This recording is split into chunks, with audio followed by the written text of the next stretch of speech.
let's first be very clear.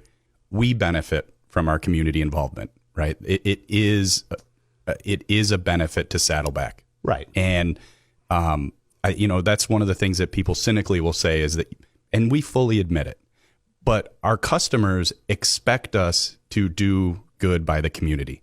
They expect us to be people that support the community and lift up the area. So we talk about that. And honestly, we get most of our community involvement ideas from our community. So the first thing that happened during the pandemic was Matt and I ended up reading this article. I think it was in the LSJ or maybe the Detroit newspapers. Yep. But it was stating that after we had to close the schools because of COVID, that there was something like 800 and 900,000 school children that rely on the free and reduced lunch program. There's only 10 or 11 million people in Michigan. That's a huge number that rely on the free and reduced lunch program. When those schools closed, there was a big question mark of where are those kids going to get meals from? Now, of course, the schools stepped up in huge ways, doing these meal drop-offs and everything. But at the time, it was really scary. It was like, what are these kids going to do? So we did a really simple thing. We just said, if you bring in a kid, you're going to eat for free. If you just say, hey, you need help, we'll feed up to 3 kids if you bring someone in. And then that led to somebody saying, hey, I want to help with that. How do I help? Can we feed more people? Well, then we're like, okay, well, let's start a little thing where if somebody wants to donate, they can donate $5 and we'll promise to feed 2 people.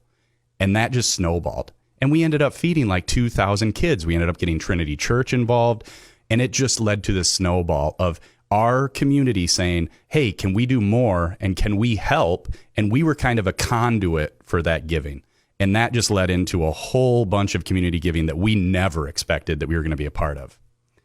Just good people doing good things. It brings out the best in people. And I think that, by being the people that you are allows those things to happen. And while other people certainly contribute to get that finish line crossed, being the people you are helped that get started. And, we all collectively can't thank you guys enough. That's a fantastic story. I appreciate that. And I hope that other businesses will do the exact same thing. Right. I hope that everybody will copy this because honestly, it does benefit them. It's benefited us for sure.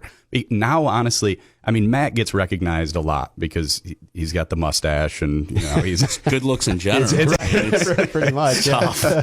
And it was always barbecue. Now, when we're out to lunch, it's always, thank you for what you do for the community.